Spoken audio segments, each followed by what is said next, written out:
Uma doença assustadora com taxa de mortalidade de 75% está se espalhando na Índia. Apesar de não ter vacina ou tratamento, não deve se propagar em larga escala como a Covid-19. Vamos analisar esse assunto de hoje com mais atenção. Vamos ver agora. O vírus Nipah, uma doença zoonótica, parece estar se espalhando na Índia. Claro, recentemente, só foram confirmados 2 casos de Nipah. Não precisamos entrar em pânico como foi com a Covid-19, mas, como a taxa de mortalidade chega a 40%, a 75%, os países asiáticos estão tomando medidas preventivas. O vírus Nipah é uma doença zoonótica, transmitida de morcegos frugívoros ou porcos para humanos e causa febre e encefalite. A transmissão entre pessoas é possível, mas é necessário um contato próximo e prolongado para ocorrer a infecção, então a taxa de transmissão não é alta. Atualmente, as autoridades de saúde da Índia realizaram uma investigação completa em 196 pessoas que tiveram contato com os 2 casos confirmados de vírus Nipah, e todos os resultados dos testes deram negativo. E até agora, nenhum caso adicional foi relatado. Esse vírus Nipah não surgiu de repente em 2026, certo? Sempre foi uma doença que já existia. Desde o primeiro relato na Malásia, em 1998, ele ocorre esporadicamente no sul da Ásia, como Índia e Bangladesh. Se analisarmos os países onde houve disseminação até agora, é uma doença que só foi relatada em 5 países: Malásia, Singapura, Filipinas, Bangladesh e Índia. Especialmente no caso da Índia, desde o primeiro caso de infecção em 2001 até agora, já houve um total acumulado de 104 pacientes e 72 mortes, mostrando o tamanho do impacto causado. No mundo todo, o número acumulado de casos confirmados é de 750, e o de mortes é de 415. Talvez você já tenha percebido isso. O Nipah vírus não é altamente transmissível. O índice básico de reprodução do Nipah vírus é estimado em cerca de 0,48. Se esse número for maior que 1, há potencial suficiente para causar uma grande epidemia. Se estiver perto de 1, o vírus não se espalha globalmente e fica restrito a algumas regiões como doença endêmica. Por exemplo, a gripe que causou uma pandemia global tinha um valor entre 1,4 e 1,6. A cepa selvagem inicial da 19 era cerca de 2,5. Já o sarampo fica entre 12 e 18. Comparado a isso, o vírus Nipah tem uma capacidade de transmissão bem mais baixa. Se for para comparar, ele se assemelha mais ao Ebola do que à Covid-19. Claro, não é o caso de entrarmos em pânico agora, mas também não é algo que possamos simplesmente ignorar. A OMS classifica o vírus Nipah como patógeno prioritário, termo que vai além de uma simples sensação de perigo. Significa que as autoridades de saúde do mundo todo estão observando com muita atenção. E quais doenças estão nessa lista? Aparecem vários nomes que já causaram grandes problemas para a humanidade. SARS, MERS, Covid-19 Ebola e o vírus Nipah estão todos entre as doenças infecciosas letais dessa lista. O vírus Nipah ser tratado no mesmo nível dessas doenças já mostra que não deve ser subestimado. A OMS baseia essa decisão, principalmente, na taxa de letalidade. O vírus Nipah, dependendo da região e do período do surto, já foi relatado como podendo causar a morte de 40% até 70% dos infectados. Esse número não pode nem ser comparado com o da gripe ou de vírus respiratórios comuns. E o mais importante é que não há tratamento disponível. Até o momento, não existe uma vacina comercializada direcionada ao vírus Nipah, nem um tratamento comprovadamente eficaz. Quando a infecção é confirmada, tudo o que pode ser feito é o tratamento sintomático, ou seja, aliviar os sintomas e cuidar do paciente. Isso representa uma grande sobrecarga para o sistema de saúde. E o ponto mais preocupante é justamente a possibilidade de mutação. Até agora, o vírus Nipah foi transmitido principalmente de animais para humanos,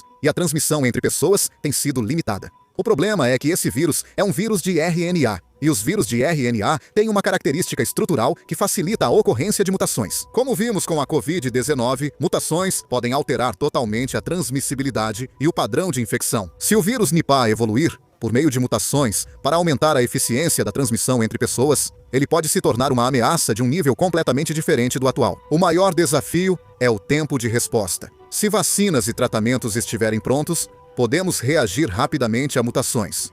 Com o vírus Nipah, porém, ainda não há soluções imediatas, só pesquisas em andamento. Assim, podemos só começar a buscar respostas após o problema surgir. o que pode ser tarde demais. Por isso, a OMS incluiu esse vírus entre os principais a serem monitorados. Apesar da transmissão ainda ser limitada e depender de condições específicas, há potencial para causar grande catástrofe se essas barreiras caírem. Por isso, embora possamos dizer que, por enquanto, o vírus Nipah não é um grande problema, não podemos afirmar com certeza que ele não será um problema no futuro. Ou seja, o motivo pelo qual esse vírus é perigoso não é porque ele está causando uma pandemia agora, mas sim porque 3 fatores estão presentes ao mesmo tempo: alta taxa de letalidade, ausência de tratamento e possibilidade de mutação. Esses são exatamente os fatores de risco que a OMS mais teme. No final das contas, o mais importante não é o medo, mas sim a vigilância. Já experimentamos várias vezes o fato de que, se não nos prepararmos enquanto tudo está calmo, depois que o problema surge, as opções desaparecem. Como mencionei, a taxa de letalidade pode chegar a 75%. Por isso, vários países asiáticos estão reforçando as medidas de quarentena. A Agência de Controle e Prevenção de Doenças da Coreia classificou o vírus Nipah como doença infecciosa de classe 1 em setembro de 2025, antes de se espalhar na Índia, e já se prepara para impedir sua entrada no país. Atualmente, a Índia e Bangladesh já foram designadas como áreas de controle de quarentena e estão sendo monitoradas. Mas, com o surgimento do vírus Nipah, foi possível tomar medidas preventivas rapidamente. Hospitais devem notificar a Agência de Controle e Prevenção de Doenças ou o posto de saúde local ao receber pacientes com sintomas suspeitos de vírus Nipah e histórico de viagem a países afetados ou contato com animais. A chance de disseminação para a Coreia é baixa. Segundo Lim Seung-wan, diretor da Agência de Controle e Prevenção de Doenças, não há novos casos relatados na Índia. Ele acrescentou que, como a taxa de mortalidade é muito alta em caso de infecção, é necessário ter um cuidado especial para não se expor ao risco de contágio. A resposta do Nepal mostra claramente o quão seriamente estão levando essa questão. O governo do Nepal declarou o mais alto nível de alerta e elevou o Sistema Nacional de Prevenção a um novo patamar. No Aeroporto Internacional Tribhuvan, ampliaram a equipe de quarentena e intensificaram a verificação de sintomas e medição de temperatura para todos os passageiros internacionais. Além disso, os mesmos padrões foram usados em todos os postos de controle de fronteira terrestre com a Índia. O Nepal é um país onde o fluxo de pessoas com a Índia é muito frequente. Então, eles estão cientes de que, se o controle de fronteira ficar frouxo, a possibilidade de entrada de doenças infecciosas pode aumentar drasticamente, certo? Nas fronteiras, o deslocamento passou a ser monitorado e, ao detectar sintomas suspeitos, o isolamento era imediato. O Vietnã também agiu rápido. No Aeroporto Internacional Noi Bai, em Hanoi, voos da Índia foram monitorados e todos tiveram a temperatura medida. O importante é que as ações não se limitaram ao aeroporto. O Ministério da Saúde do Vietnã enviou comunicado de emergência com as mesmas diretrizes a autoridades de 31 províncias e cidades. Essa medida foi tomada considerando até mesmo a possibilidade de que pessoas infectadas pudessem ter se deslocado para áreas locais após passarem pelo aeroporto. Autoridades de saúde regionais foram orientadas a revisar notificações de casos suspeitos e reforçar a vigilância em instituições médicas. O sucesso do Vietnã no controle da Covid-19 se deveu à rápida conexão entre governo central e autoridades locais, experiência que está sendo usada novamente. A resposta da Tailândia é ainda mais sistemática. O Ministério da Saúde da Tailândia implantou quarentena em 3 etapas nos aeroportos Suvarnabhumi, Don Mueang e Phuket. Primeiro, câmeras térmicas medem à distância a temperatura de todos os passageiros que entram no país. Se houver sintomas anormais, segue-se para a segunda etapa, medição individual da febre e entrevistas sobre sintomas. Na última etapa, todos os passageiros provenientes do estado de Bengala Ocidental, classificado como área de alto risco, são obrigados a preencher uma declaração de saúde. Esse documento não é apenas um simples formulário, mas serve como ponto de partida para rastreamento epidemiológico caso surjam sintomas posteriormente. Como a Tailândia depende muito do turismo, o bloqueio dos aeroportos afeta diretamente a economia. Mesmo assim, medidas tão rigorosas foram tomadas porque o risco à saúde está sendo colocado como prioridade. Singapura também não é exceção. A Agência de Doenças Infecciosas de Singapura mediu a temperatura de passageiros vindos de áreas infectadas da Índia no aeroporto de Changi. Singapura é um país de pequeno porte, mas é um hub aéreo global.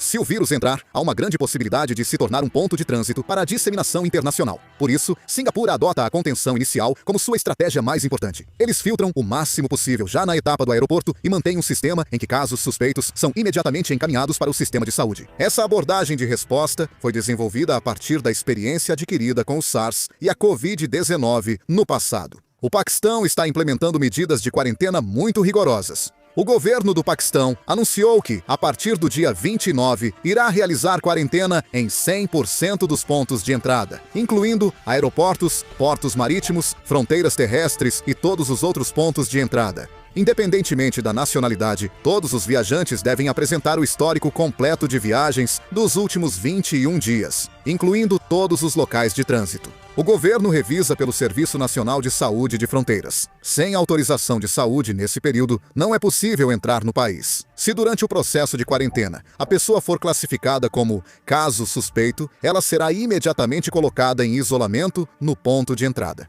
Depois disso, há um procedimento para transferi-la diretamente para uma instalação de quarentena designada ou para um hospital terciário. Isso não é uma resposta posterior, mas sim uma medida que reflete a determinação de bloquear completamente os fatores de risco já na fronteira. Se analisarmos as respostas de vários países, vemos um ponto em comum. Mesmo sem a confirmação de uma disseminação em larga escala, eles estão construindo uma linha de defesa, o mais rigorosa possível, nos aeroportos e fronteiras, que são as portas de entrada. A questão é tratada como crise potencial, não incidente passageiro, podendo ter grandes consequências se houver falha na gestão. Espero que não vire grande prejuízo. O que vocês acham sobre o vírus Nipah? Por favor, deixem suas opiniões nos comentários. Por hoje, encerro o vídeo. Muito obrigado.